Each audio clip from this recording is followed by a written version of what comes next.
Alors, je m'assure que dans mes périodes de lecture, il y a toujours des morceaux qui ne sont pas dictés par mes goûts. C'est des choses qui sont... J'essaie d'ajouter, de comprendre là-dedans des choses que j'aime pas. Un petit peu comme aller, c'est un petit peu comme aller à la pêche. Là, tu le vois pas, le poisson, tu sais pas où il est. Alors, mais il faut que tu mettes ta ligne à l'eau. Alors, il y a toujours une demi-heure par jour là, où j'ai un article. C'est souvent des articles, ou ça peut être un livre. Alors, quand j'allais à la bibliothèque, là, je prenais un livre au hasard sur la bibliothèque. Je ne regardais même pas le titre. Là, je le prenais, puis je me donnais au moins une demi-heure pour me familiariser avec le livre. Puis là, après la demi-heure, je pourrais voir à peu près s'il y avait un petit peu de collant qui se formait dans mon cerveau ou pas.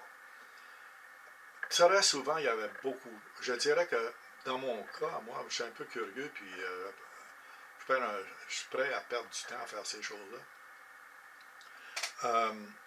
Je dirais peut-être qu'une fois, une fois sur deux, là, il y avait un petit peu de collant qui se formait. Par exemple, une fois, j'ai pris au hasard, là, dans la bibliothèque, j'ai pris un livre qui portait sur les polices. Vous savez, en imprimerie, les polices, les polices en anglais, c'est font. La façon dont les lettres sont écrites. C'est tout un monde, ça. C'est tout un monde. Il y a des grands inventeurs. Il y a des courants de pensée là-dedans. Puis là, ben, je me suis embarqué un petit peu là-dedans. Ça a collé. Ça a commencé à coller. Alors, là, j'ai lu d'autres articles sur les polices. Et puis, alors, par exemple, une chose dans les polices, vous savez, les publicités pour le cinéma, dans les journaux, il y a une typographie particulière pour ça. Ils n'utilisent qu'une certaine sorte de police pour faire ça. Puis là, j'ai commencé à regarder ça, fouiller dans des choses du passé sur le cinéma. Puis c'est vrai, il y a une communauté de styles, de formes. Maintenant, puis on pourrait bien dire, mais puis après, ben, c'est sûr, puis après. Mais le puis après, c'est que, puis après, j'ai eu du fun à le faire. J'ai eu du plaisir à découvrir ça. C'était une découverte. Je ne savais pas ça, que ça existait ce monde-là.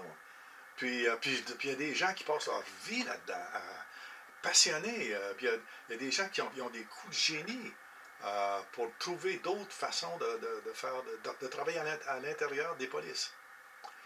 Alors, ça, c'est un exemple de quelque chose qui ne m'intéressait pas parce que je ne connaissais pas, puis j'avais pas de velcro. Mais maintenant, j'ai du velcro.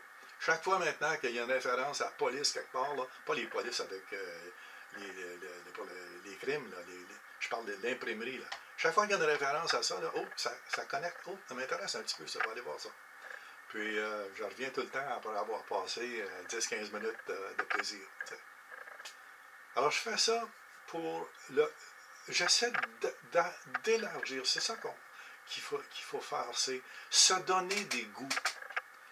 Prendre les goûts qu'on a pour commencer comme point de départ, mais s'en donner d'autres. Parce que notre cerveau, là, il est extrêmement puissant. Puis notre cerveau, là, il est presque aussi puissant que le cerveau des génies. C'est juste une petite différence entre nous autres et les génies. Il y a à peu près le même potentiel. Ce qu'ils peuvent faire, nous autres, on peut le faire pas aussi bien que les autres, mais on peut le faire un petit peu. Et puis, il s'agit de trouver les façons d'arriver à faire ça. Pour moi, la façon d'y arriver à faire ces choses-là, c'est de s'exposer au hasard. C'est de laisser l'extérieur pénétrer dans ton intérieur. Pas juste te fier à ce qu'il y a déjà en dedans pour savoir qu'est-ce qu'il y a à l'extérieur. Laisser l'extérieur te suggérer des choses que tu ne sais pas toi-même. Voilà.